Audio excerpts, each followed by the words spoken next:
Now we're good. Perfect.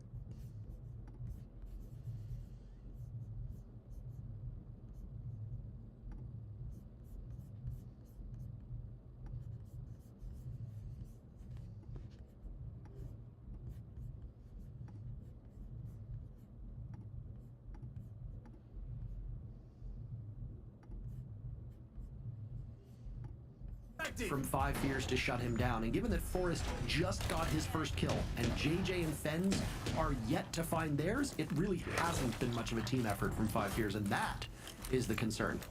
Yeah, I mean, you mentioned Forrest there, Parker. Laxing talked about it on the desk, but he went 12-1 yesterday. As far as my numbers go back, that was the single best game of Forrest's career. Now, my numbers only go back to the start of Blast in Rainbow Six Siege, and he was a pro before. Bim, bim, bim, bim, bim, bim, bim, bim. Alright, let's see this. So, Blue Lock Season 3 just released its first news with an official poster, some visuals of characters, and the... Hold up. No. There we go. Jeez. This, I think we could at least record, right? I could at least record this.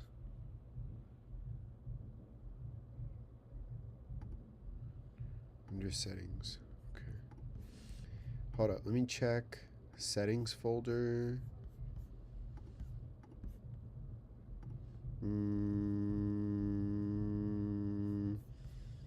Settings.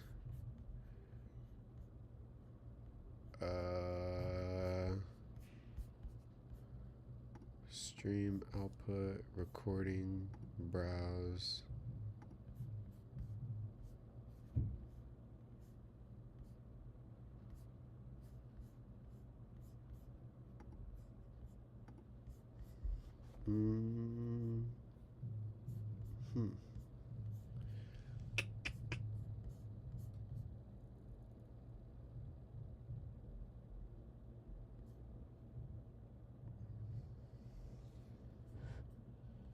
Oh, you know what? I think I know what to do.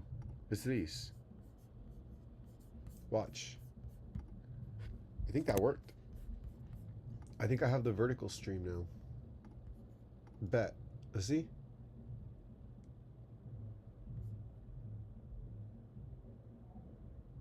No. How lame.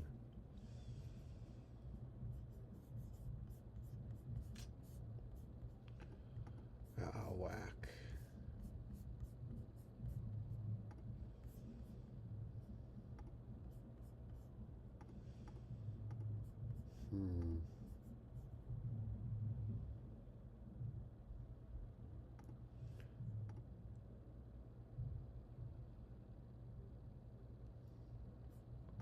Really? That didn't work?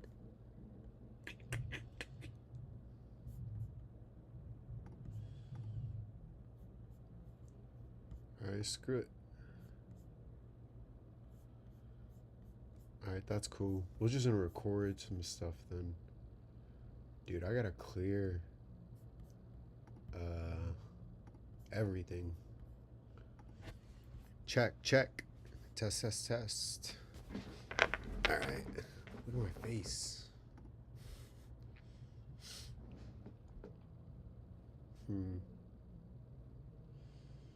Where were we at? Ah, yes. Let's check this out. Title dropping. And believe it or not, this is the first look at Season 3 we've ever gotten after a year and 8 months since Season 2. It's crazy to think that much time has passed since the extreme highs and lows of the second season, and with this news coming out, I think it's a perfect time to give you any new updates we have on the third season. From an expected release date, clearing up any misinformation, and upcoming events that may give us an even bigger teaser towards Season 3. It's been 8 months since my last Season 3 video. a lot of new information has dropped since then. Of course, this will be spoiler-free, so let's jump into it quick. Let's first cover what everyone wants to know. When are we getting a Season 3 of Blue Lock? I'll rip the band-aid off right now and say, unfortunately, with this poster we got, we didn't get an official release date with it. So at the moment, there is no confirmed release date. I know everyone's been waiting because it's reaching that 2-year mark with no announcement, but we can try our best to predict a date based on past information and upcoming information we have. I went back and looked at Season 2's timeline of the season. They released their first visual poster, just like the Season 3 visual poster, on May 30th of 2024. Season 2 ended up releasing on October 5th of 2024, so a 4-month and 5-day difference between the first visual poster releasing and the anime airing. Historically as well, Blue Lock Season 1 all the way back in 2022 aired in October, so both seasons airing at that time. Now immediately we can put on our tinfoil hats and say an October release date just makes sense. They did it for the last 2 seasons. Take into account the poster from Season 2 had a 4-month gap between it releasing and the anime airing, and what do you know, 4 months from now, it's coincidentally October. But let's slow our roll there. I'm not excluding the possibility of an October release date. Historically, they follow that pattern. Just a caveat with Season 2, they already announced the release date of October before they even dropped their first visual of it. In Season 3's case, obviously they haven't told us anything about a release date, but they still released a visual. I have a feeling if they haven't announced it by now, then October doesn't seem as likely. One thing I have to point out too is there is a lot of misinformation about Season 3's release date going around, saying it's releasing October 9th of 2026. This was literally an April Fool's joke all the way back in 2025 by an Instagram account. And just peep the likes on it. The engagement it got was genuinely so insane, it tricked the Google AI summary into saying that's the official release date. I'd assume that's the first thing people look at since it gives you the answer, so it was literally a domino effect of people just spreading a misinformation and the Google AI summary doing it too. Tracking it down, you can go back to the post and they even have a pinned comment saying it's April Fool's. He also made the same exact post with the same visual on April Fool's this year too. I just had to clarify that because I still see so many people saying it's releasing that date. Hell, they might actually have manifested it with that October release date we were talking about earlier. Just that specific date. There we go. An announcement was an April Fool's joke. Now, it's not just the track record of past Blue Lock seasons we can look back on. In fact, there's an upcoming event that might have some important information about the 3rd season. Anime Expo is going on during July 2nd to the 5th, and both Kaneshiro and Nomura, the writer and illustrator for Blue Lock, will be in attendance. This doesn't outright confirm anything, but I'd assume if they have their own panels for the convention, they'd release some details about the 3rd season or hints towards it, either through fan question and answers, maybe another teaser or visual, maybe even a trailer. It would be a perfect time for them to announce it with how big Anime Expo is. I don't want to get your hopes up though, because at this point we have no information on what they'd say at Anime Expo. Maybe they just do fan signings and that's it. As for my personal prediction, I don't think it will release in October, otherwise they would have said something by now. So possibly a late 2026 or early 2027 release date. That would be my literal random guess, but I hope it is so that they have a lot more time and they don't rush out the anime. Now that we got all the release date information out of the way, let's talk about the new official visuals we got.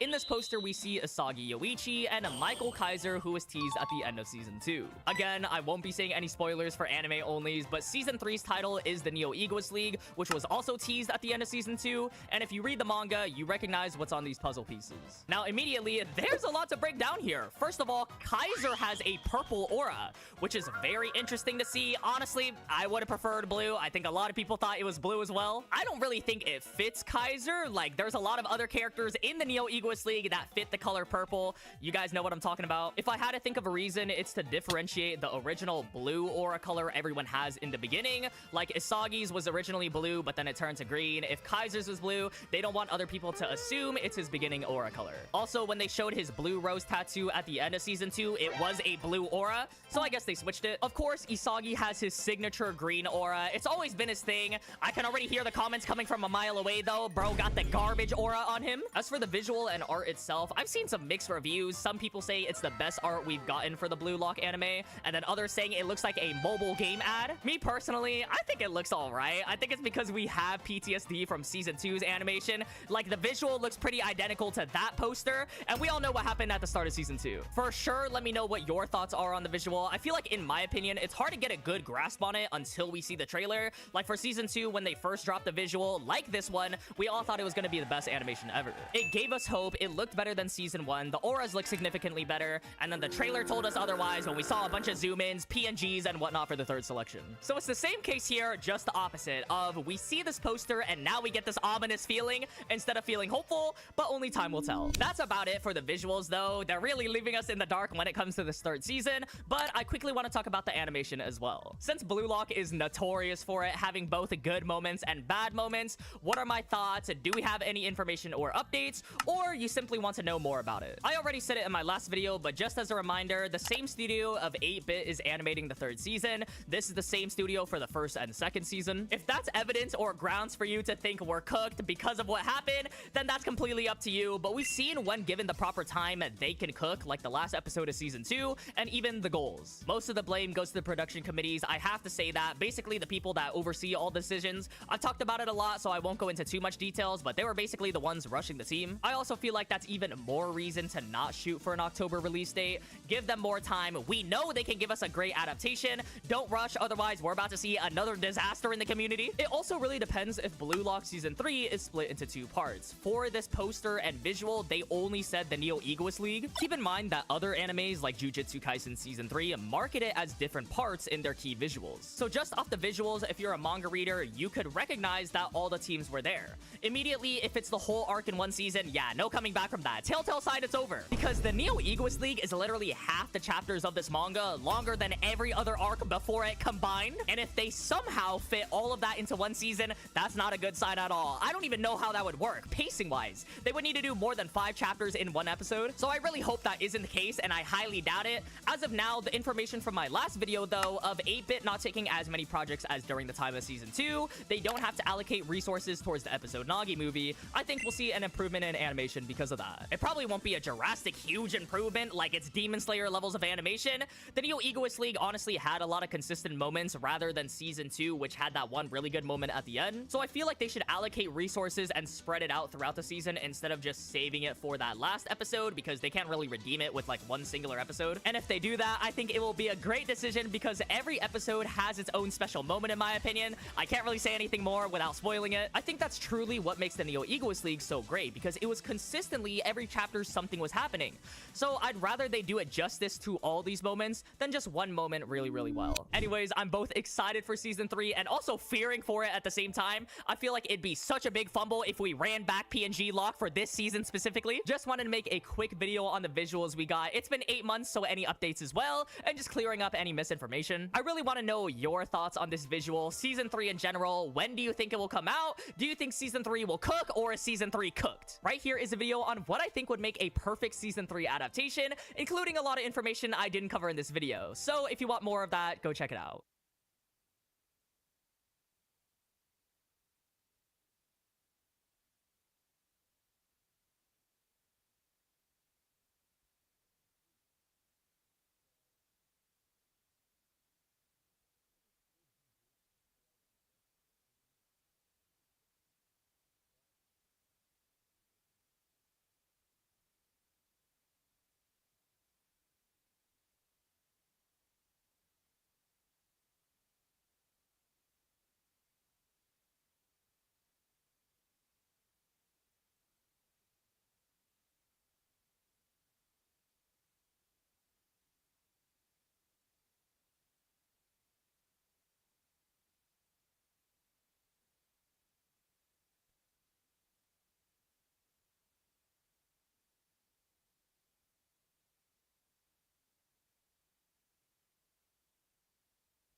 In recent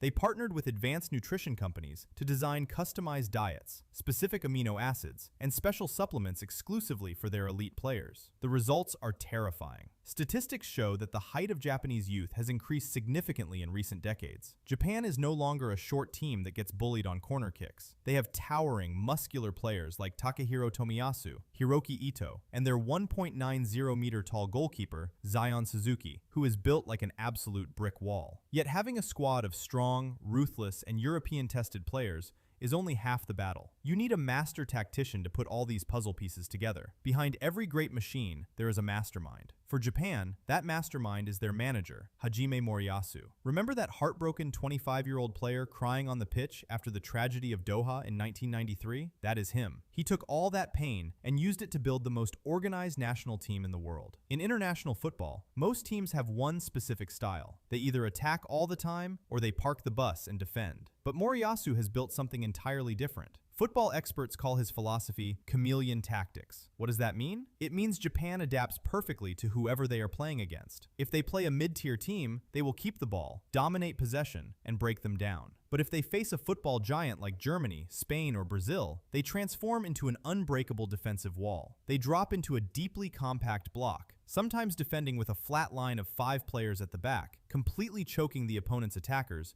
and giving them zero space. Japan doesn't care about playing beautiful passing football or having 70% of the ball against big teams. In fact, when Japan beat Spain 2-1 in the 2022 World Cup, they only had 17.7% possession. That is literally the lowest possession percentage for a winning team in World Cup history. They let you have the ball, they wait for you to make a mistake, and the second they win it back, they launch a lightning-fast counterattack. Within seconds, they transition from defense to attack, using their terrifying speed out wide to punish you. Their favorite setup is a 3-4-2-1 formation. This system is brilliant because it gives them extreme defensive security, but it also allows 2 creative playmakers, like Takefusa Kubo and Daichi Kamada, to roam freely behind the striker and cause absolute chaos in the opponent's half. But Moriyasu's absolute deadliest weapon is his super sub strategy. Moriyasu is a genius at reading the flow of a game. He will often start with a very solid, hard-working lineup to exhaust the opponent in the first half. Then, in the second half, when the enemy defenders have heavy legs and are tired, he unleashes incredibly fast, aggressive attackers from the bench. This is exactly how they destroyed both Germany and Spain in Qatar. Players like Ritsu Doan and Takuma Asano came off the bench as substitutes and completely flipped the games upside down with late goals. Of course, to execute a tactical system this demanding, the manager needs absolute trust in his personnel. Every great master plan needs the right soldiers to execute it, and the 2026 Japan squad is undeniably the greatest collection of talent the country has ever assembled. This is no longer a team of local players. This is a genuine all-star squad built from Europe's biggest leagues. Let's look at the terrifying weapons Japan is bringing to North America.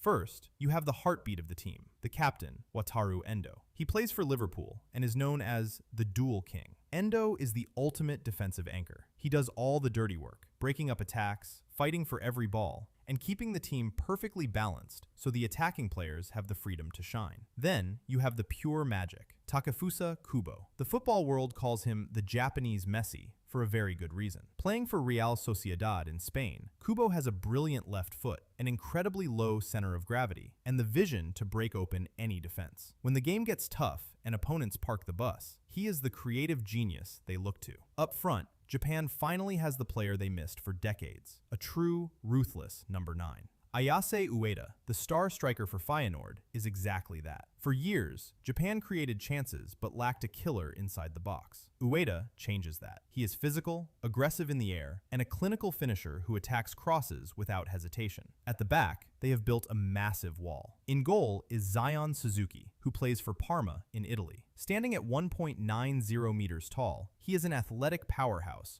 who perfectly represents the modern evolution of Japanese goalkeepers. Guarding him is their ultimate defensive leader, Takehiro Tomiyasu. Even though Tomiyasu has suffered a heartbreaking series of injuries and recently moved to Ajax, manager Hajime Moriyasu trusted his incredible experience and elite defensive skills enough to include him in the final World Cup squad. When fit, he is a physical monster who can shut down anyone. But here is a mass speed and dribbling has been officially left out of the 2026 World Cup squad now it's due on. to a devastating hamstring. How annoying. But even with the loss I was of their talking for no sharpest reason. attacking blade, My bad. the momentum of this 30-year project cannot be derailed. Anyways, so, it's all crazy. the planning, the anime philosophy, and the European physical training have led to this exact moment, the 2026 World Cup. Japan has been placed in Group F, alongside the Netherlands, Sweden, and Tunisia. On paper, it is a Fire. very tricky group. But as we saw in Qatar, Japan actually loves playing against strong attacking teams. But getting out of the group is no longer the main goal for this squad. This team is fighting a ghost. They are fighting a dark curse that has haunted them for over 20 years. In their World Cup history, Japan has reached the round of 16 They'll win four a World separate Cup times, eventually. in 2002, 2010, 2018, and 2022. But they have never, ever gone further than that. Whether it was the painful 14-second counterattack against Belgium in 2018, or losing on penalties to Croatia in 2022, the round of 16 has become an invisible glass ceiling blocking their dreams. This time, the path might be even harder. Because of the new expanded tournament format, if Japan makes it out of Group F, advanced computer simulations show a very high chance, nearly 24%, that they will face Brazil early in the knockout stages. Imagine that. To finally break their curse and reach the quarterfinals, Japan might have to survive a nightmare matchup against the 5-time world champions. But remember what we said earlier. That's cool. Japan already shocked Brazil by beating them 3-2 after being 2-0 down. They do not fear the Giants anymore. Back in 2005, the Japan Football Association promised the world that they would lift the World Cup trophy by the year 2050. A lot of people laughed at them back then. That's crazy. But looking at this That's cool. terrifying, unstoppable Blue Lock machine they built IRL. for 2026, nobody is laughing anymore. The Samurai Blue are ready to leave a mark on the World Cup that nobody on Earth will ever forget. Now, I want to hear from you. Do you think Japan can finally break the glass ceiling and shock the world by reaching the quarterfinals? Yes, they absolutely can. Japan's national team, known as the Samurai Blue, what a sick name by the way, is heading into the 2026 World Cup as one of the most exciting teams. Are Japan going to win the World Cup? I'm much more a believer in Japan than I am South Korea, given what I've seen this window. Japan are on a roll. Could potentially be the best performing Asian country at this summer's World Cup. Forget about being the best in Asia. I see These it. guys can I see the compete with vision. the best teams in the world. A big part of that comes from how many of their players are now playing in Europe, gaining experience at the highest level. Look at the likes of Mitoma at Brighton, Endo at Liverpool, Kubo at Real Sociedad, and Kamada at Crystal Palace. I think they're the most convincing Asian side at the World Cup. There's so many good young players, and the development of the country is really on display. So I really loved what I saw from them. There are so many other players that I will discuss in depth later in the video. The team has grown a lot tactically under their manager Moriyasu, becoming more organized, flexible, and confident even against elite opposition. There's this fearlessness about this Japanese side. It comes when you have players who have gone from strength to strength. And I mean, we literally saw it in action in the previous World Cup. Japan was put in Group E, which was easily one of the toughest groups. They had to face Spain, Germany, and Costa Rica. Most people didn't expect them to get out. Then, the Germany game happened. Japan went down 1-0 early after a penalty from Ilkay Gundogan, and it looked like the game was going to go exactly how people expected. But in the second half, Moriyasu made some great subs that completely changed the trajectory of the match. Ritsu Doan came on and equalized in the 75th minute. This time though, this time it's finished. And it's finished by Doan. Then Takuma Asano scored an incredible winner just minutes later. And Asano has managed to sneak in. What a wonderfully well taken goal. Japan won 2-1, and suddenly people started paying attention. Everybody knows Japan. It's tough team to play. I think they are a tough side. I think at times Germany were very much on the front foot, but they don't give up. They stay committed, and to give the manager credit. The next match, unfortunately, was a setback, losing 1-0 to Costa Rica. It felt like all the momentum had gone to waste. Was the first result against Germany then kind of a fluke, or does this Japan team still have enough? But then came Spain. Spain scored first through Alvaro Morata, and again Japan had to respond. Ritsu Doan stepped up again with another goal early in the second half. Oh yes! What an impact off the substitutes bench for Ritsu Doan. Then came one of the most talked about moments of the 2022 World Cup. Let's talk about the controversy in this game now. There's been a lot of talk about the second goal from Japan. Mitoma chased a ball that looked like it had gone out of play, kept it in by the smallest margin, and crossed it for Tanaka to score. Importantly, this isn't just about the ball touching the ground. The curvature overhanging the line also counts. So basically, it's the whole spherical part of the ball, and if part of that's over it. After a long VAR check, the goal stood. Japan won 2-1. They finished at the top of the group, knocking Germany out in the process. That's when people started to view them differently. well done to Japan. Knocking Germany is incredible crazy. comeback Is once Moriyasu again. a genius or is he a fool? I don't know a Second lot, half but in his career, he's a I genius. know they're In the supposed round to of be good. 16, they faced Croatia. The game ended 1-1 after extra time, but Japan unfortunately lost on penalty. Saved again by Livakovic. It's the usual story for Japan. It was a tough way to go out, especially given how well Japan had played. Imagine the complete opposite of Arsenal. Japan played fearless football. They tried to attack. They were fluid in their movement. They were fearless. Still, that tournament proved something very important. Japan could compete with the best teams in the world. They were organized, they had a super strong mentality, and were lethal on the counter. And that's what set the foundation for what we are seeing now. Japan's path to the 2026 World Cup was honestly pretty comfortable. They went through 2 rounds of Asian qualifying and barely put a foot wrong. Japan started in the second round and were placed in a group with North Korea, Syria, and Myanmar. On paper, they were the strongest team. They won all 6 games, and more importantly, they didn't concede a single goal. So they weren't just attacking well, they were very solid at the back too. Even with rotations in the back line and different goalkeepers, the level didn't drop. Here's how their results look. 5-0 win versus Myanmar, then a 5-0 win versus Syria. Then they beat North Korea 1-0. Then in the second round of fixtures, they beat North Korea, which according to my research, it was a forfeit win. Then they put 5 past Myanmar again, and then they put 5 past Syria again. It was dominance from start to finish. I mean, you look at these results, it looks like me playing career mode on amateur. This round also gave Moriyasu the chance to bring in some younger players, especially those playing in Europe, and slowly integrate them into the team without any real pressure. The third round was supposed to be much harder. Japan were placed in a group with Australia, Saudi Arabia, China, Bahrain, and Indonesia. But again, Japan handled it really well. They started with a statement win. They beat China 7-0. I mean, that's a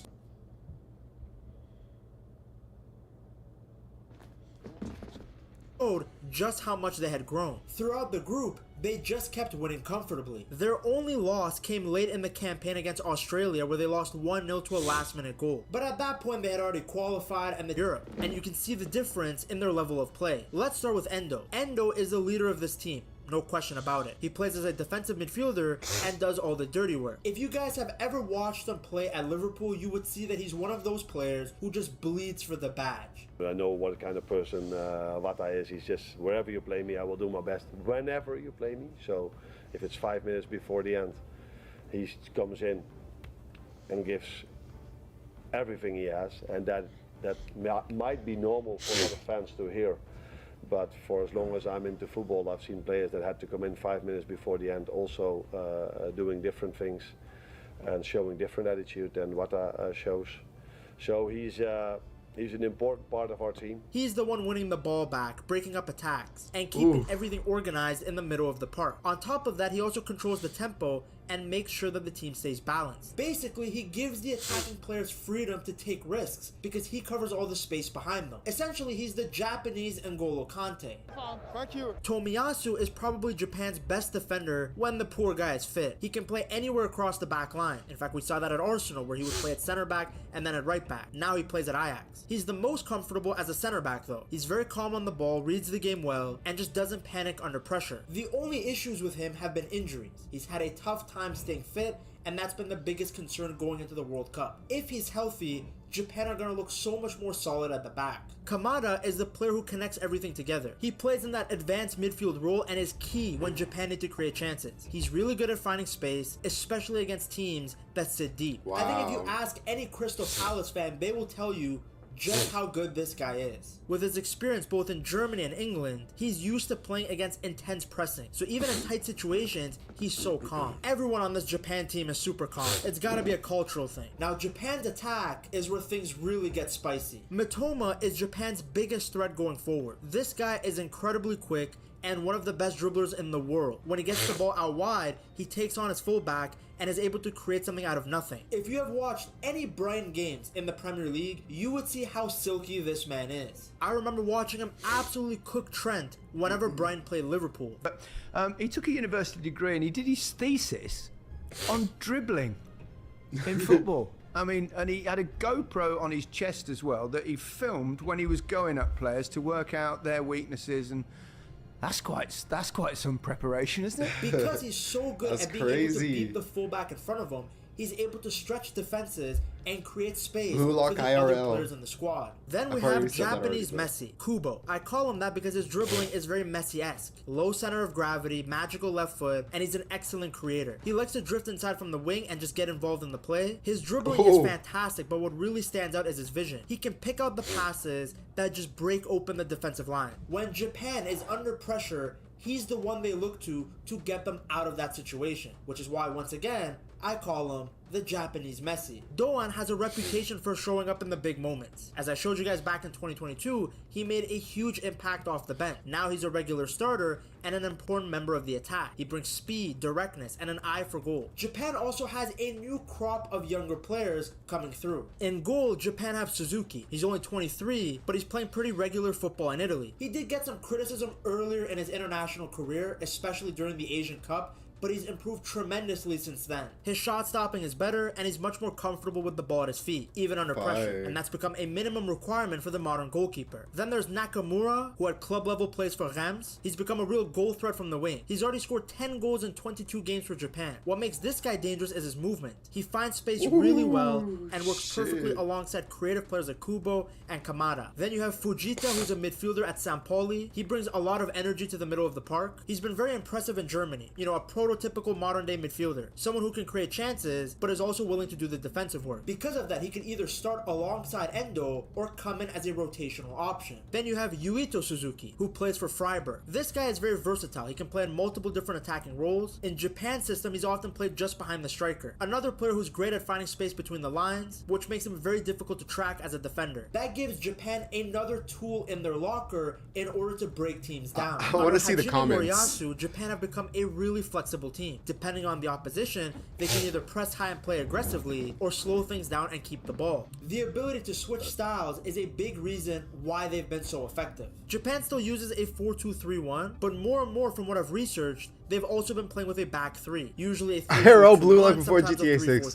This gives Easy to catch up this year. While allowing their wing backs to have the freedom to push the for Blue Lock forward. program really did wonders for Japan. Sugawara play a huge role here. They provide the width and are constantly running up and down the Bakura. When Japan don't have the ball, they drop into a very compact shape. It often looks like a back five, making it really hard for teams to play through them. They focus on closing the space in the middle of the park and forcing opponents out wide. Once teams are pushed to the wings, Japan try and trap them near the touchline and win the ball back. When they win the ball though, they don't waste any time. They're not like Arsenal. Japan are at their best when they attack quickly, when they transition from defense to attack in seconds, catching the opposition off guard. Players like Maeda and Fast breaking are key in because NBA. of their work rate and movement. They press hard, win the ball high up the pitch, and create opportunities just from their defensive work. I mean, a lot of Japan's goals come from these quick transitions rather than long, slow build-up play. One issue that Japan still has though is struggling against teams that defend deep and in a low block. When they're forced to control the game and break down a compact defense, things can slow down. Their attack can become a bit predictable, and they have to rely on moments of brilliance from players like Kubo or Matoma to unlock things. Moriyasu has tried to fix this by encouraging the team to play more directly with quicker forward passes instead of just keeping the ball for the sake of possession. Japan also press very well. They usually trigger their press when the opponent plays a backward pass or takes a heavy touch in midfield. That's when these guys jump in to win the ball. Again, Maeda is huge here. His energy and work rate forces the opposition into making mistakes, and then Japan turns those mistakes into good opportunities. Japan's style is really built on discipline, speed, and adaptability. They defend as a unit, they attack quickly, and they're incredibly intense with their press. It's a modern style that makes them super dangerous even against the top team. If they can improve their finishing ability and actually consistently turn chances into goals,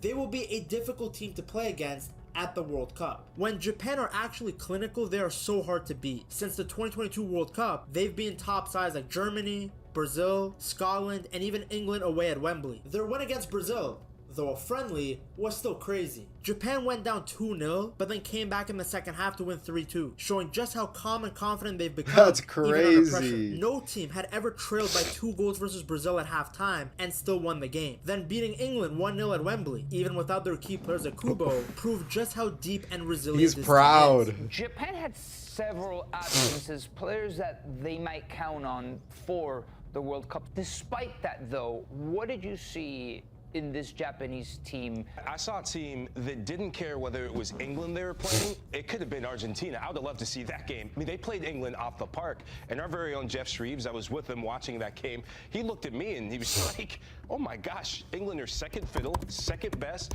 There's this fearlessness about this Japanese side. And now, of course, these wins were great, but the Japanese know that the actual tournament is going to be way harder. They've been placed in Group F for the World Cup, and it's a pretty interesting group. They'll face the Netherlands, Tunisia, and Sweden. They had a draw. On paper, the Netherlands will probably be one of their biggest tests. They're a team that likes to control the game and keep possession, so Japan will likely have to sit deeper and look to hit them on the counter. But this is something that they've done really well in recent years, so don't be surprised if Japan pulls an upset and beats the Dutch. Now, Tunisia can be a very tricky game too, just in a completely different way. They're expected to sit back and try to stop Japan from playing their usual style. This can make the match slow and frustrating, and that's where Japan have struggled before. Sweden are also a good team. I mean, dealing with Joker as that fridge for 90 minutes is not an easy task. With the new 48 team format, the tournament is going to be longer and harder. Pause. Hold on a minute. There's now an extra knockout round, so the path is going to be even harder than before. That said though, Japan look more than ready for the challenge.